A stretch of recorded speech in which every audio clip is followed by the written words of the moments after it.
Hello viewers, আসসালামু আলাইকুম। Welcome back to my channel Kukumoni kitchen. আমি আজ হাজির হয়েছি আরও একটি নতুন ভিডিও নিয়ে। এটি হচ্ছে সরু পিঠার পায়েস। খেজুরের গুড় দিয়ে সরু পিঠার পায়েসটা করে দেখাবো।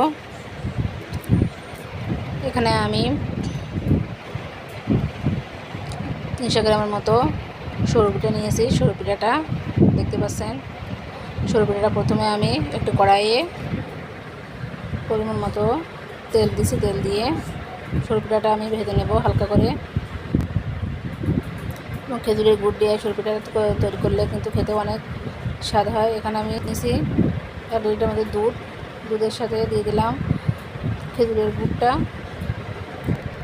এবং দিয়ে দিলাম 2টা তেজপাতা এবং এলাচ, ডালচিনি দিয়ে গুড়টা একটু ঘন করে জ্বালিয়ে নেব।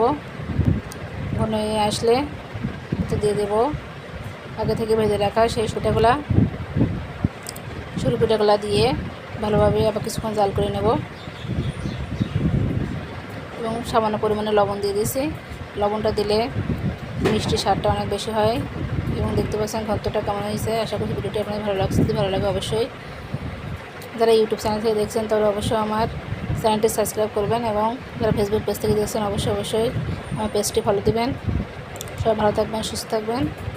আল্লাহ হাফেজ।